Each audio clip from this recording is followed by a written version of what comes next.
Pride and Prejudice by Jane Austen. Chapter 52. Elizabeth had the satisfaction of receiving an answer to her letter as soon as she possibly could. She was no sooner in possession of it than, hurrying into the little copse, where she was least likely to be interrupted, she sat down on one of the benches and prepared to be happy, for the length of the letter convinced her that it did not contain a denial. Gracechurch Street, September 6th. My dear niece, I have just received your letter, and shall devote this whole morning to answering it, as I foresee that a little writing will not comprise what I have to tell you. I must confess myself surprised by your application. I did not expect it from you. Don't think me angry, however, for I only mean to let you know that I did not imagine such inquiries to be necessary on your side. If you do not choose to understand me, forgive my impertinence. Your uncle is as much surprised as I am, and nothing but the belief of your being a party concerned would have allowed him to act as he has done. But if you are really innocent and ignorant, I must be more explicit. On the very day of my coming home from Longbourn, your uncle had a most unexpected visitor. Mr. Darcy called, and was shut up with him several hours.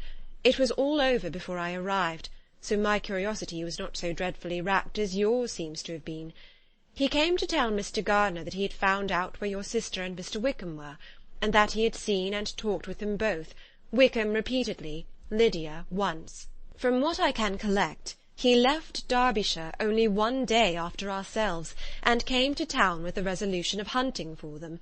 The motive professed was his conviction of its being owing to himself that Wickham's worthlessness had not been so well known as to make it impossible for any young woman of character to love or confide in him. He generously imputed the whole to his mistaken pride, and confessed that he had before thought it beneath him to lay his private actions open to the world. His character was to speak for itself. He called it, therefore, his duty to step forward, and endeavour to remedy an evil which had been brought on by himself. If he had another motive, I am sure it would never disgrace him. He had been some days in town before he was able to discover them, but he had something to direct his search, which was more than we had, and the consciousness of this was another reason for his resolving to follow us. There is a lady, it seems, a Mrs. Young, who was some time ago governess to Miss Darcy, and was dismissed from her charge on some cause of disapprobation, though he did not say what. She then took a large house in Edward Street, and has since maintained herself by letting lodgings. This Mrs. Young was, he knew, intimately acquainted with Wickham, and he went to her for intelligence of him as soon as he got to town. But it was 2 or 3 days before he could get from her what he wanted. She would not betray her trust, I suppose, without bribery and corruption, for she really did know where her friend was to be found. Wickham, indeed, had gone to her on their first arrival in London, and had she been able to receive them into her house, they would have taken up their abode with her. At length, however, our kind friend procured the wished-for direction. They were in Street. He saw Wickham, and afterwards insisted on seeing Lydia. His first object with her, he acknowledged, had been to persuade her to quit her present disgraceful situation, and return to her friends as soon as they could be prevailed on to receive her, offering his assistance as far as it would go. But he found Lydia absolutely resolved on remaining where she was. She cared for none of her friends, she wanted no help of his, she would not hear of leaving Wickham. She was sure they should be married some time or other, and it did not much signify when. Since such were her feelings, it only remained, he thought, to secure and expedite a marriage, which in his very first conversation with Wickham he easily learnt had never been his design. He confessed himself obliged to leave the regiment, on account of some debts of honour which were very pressing, and scrupled not to lay the ill consequences of Lydia's flight on her own folly alone. He meant to resign his commission immediately, and as to his future situation, he could conjecture very little about it. He must go somewhere, but he did not know where, and he knew he should have nothing to live on. Mr. Darcy asked him why he had not married your sister at once. Though Mr. Bennet was not imagined to be very rich, he would have been able to do something for him, and his situation must have been benefited by marriage. But he found, in reply to this question, that Wickham still cherished the hope of more effectually making his fortune by marriage in some other country. Under such circumstances, however, he was not likely to be proof against the temptation of immediate relief. They met several times, for there was much to be discussed. Wickham, of course, wanted more than he could get, but at length was reduced to be reasonable. Everything being settled between them, Mr. Darcy's next step was to make your uncle acquainted with it, and he first called in Gracechurch Street the evening before I came home. But Mr. Gardiner could not be seen, and Mr. Darcy found, on further inquiry, that your father was still with him, but would quit town the next morning. He did not judge your father to be a person whom he could so properly consult as your uncle, and therefore readily postponed seeing him until after the departure of the former. He did not leave his name, and till the next day it was only known that a gentleman had called on business. On Saturday he came again. Your father was gone, your uncle at home, and, as I said before, they had a great deal of talk together. They met again on Sunday, and then I saw him too. It was not all settled before Monday. As soon as it was, the express was sent off to Longbourn. But our visitor was very obstinate. I fancy, Lizzie, that obstinacy is the real defect of his character after all. He has been accused of many faults at different times, but this is the true one. Nothing was to be done that he did not do himself, though I am sure, and I do not speak it to be thanked, therefore say nothing about it, your uncle would most readily have settled the whole. They battled it together for a long time, which was more than either the gentleman or lady concerned in it deserved. But at last your uncle was forced to yield, and instead of being allowed to be of use to his niece, was forced to put up with only having the probable credit of it, which went sorely against the grain, and I really believe your letter this morning gave him great pleasure, because it required an explanation that would rob him of his borrowed feathers, and give the praise where it was due. But, Lizzie, this must go no farther than yourself, or Jane at most. You know pretty well, I suppose, what has been done for the young people. His debts are to be paid, amounting, I believe, to considerably more than £1,000, another 1,000 in addition to her own settled upon her, and his commission purchased. The reason why all this was to be done by him alone was such as I have given above. It was owing to him, to his reserve and want of proper consideration, that Wickham's character had been so misunderstood, and consequently that he had been received and noticed as he was.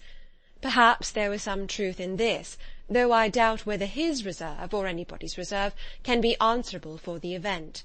But in spite of all this fine talking, my dear Lizzie, you may rest perfectly assured that your uncle would never have yielded if we had not given him credit for another interest in the affair. When all this was resolved on, he returned again to his friends, who were still staying at Pemberley, but it was agreed that he should be in London once more when the wedding took place, and all money matters were then to receive the last finish. I believe I have now told you everything. It is a relation which you tell me is to give you great surprise. I hope at least it will not afford you any displeasure. Lydia came to us, and Wickham had constant admission to the house. He was exactly what he had been when I knew him in Hertfordshire, but I would not tell you how little I was satisfied with her behaviour while she stayed with us, if I had not perceived by Jane's letter last Wednesday that her conduct on coming home was exactly of a piece with it, and therefore what I now tell you can give you no fresh pain. I talked to her repeatedly in the most serious manner, representing to her all the wickedness of what she had done, and all the unhappiness she had brought on her family. If she heard me, it was by good luck, for I am sure she did not listen. I was sometimes quite provoked, but then I recollected my dear Elizabeth and Jane, and for their sakes had patience with her. Mr. Darcy was punctual in his return, and, as Lydia informed you, attended the wedding. He dined with us the next day, and was to leave town again on Wednesday or Thursday. Will you be very angry with me, my dear Lizzie, if I take this opportunity of saying, what I was never bold enough to say before, how much I like him? His behaviour to us has, in every respect, been as pleasing as when we were in Derbyshire. His understanding and opinions all please me. He wants nothing but a little more liveliness, and that, if he marry prudently, his wife may teach him. I thought him very sly. He hardly ever mentioned your name. But slyness seems the fashion. Pray forgive me if I have been very presuming, or at least do not punish me so far as to exclude me from P. I shall never be quite happy till I have been all round the park. A low phaeton with a nice little pair of ponies would be the very thing. But I must write no more. The children have been wanting me this half-hour. Yours very sincerely, M. Gardiner. The contents of this letter threw Elizabeth into a flutter of spirits, in which it was difficult to determine whether pleasure or pain bore the greatest share. The vague and unsettled suspicions which uncertainty had produced of what Mr. Darcy might have been doing to forward her sister's match, which she had feared to encourage as an exertion of goodness too great to be probable, and at the same time dreaded to be just, from the pain of obligation, were proved beyond their greatest extent to be true. He had followed them purposely to town, he had taken on himself all the trouble and mortification attendant on such a research, in which supplication had been necessary to a woman whom he must abominate and despise, and where he was reduced to meet, frequently meet, reason with, persuade, and finally bribe, the man whom he always most wished to avoid, and whose very name it was punishment to him to pronounce.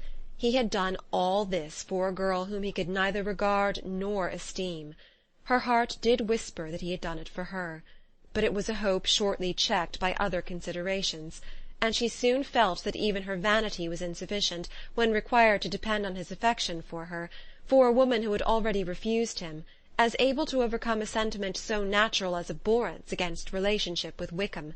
Brother-in-law of Wickham! Every kind of pride must revolt from the connection. He had, to be sure, done much. She was ashamed to think how much. But he had given a reason for his interference, which asked no extraordinary stretch of belief. It was reasonable that he should feel he had been wrong. He had liberality, and he had the means of exercising it, and though she would not place herself as his principal inducement, she could perhaps believe that remaining partiality for her might assist his endeavours in a cause where her peace of mind must be materially concerned. It was painful, exceedingly painful, to know that they were under obligations to a person who could never receive a return. They owed the restoration of Lydia, her character, everything to him. Oh, how heartily did she grieve over every ungracious sensation she had ever encouraged, every saucy speech she had ever directed towards him.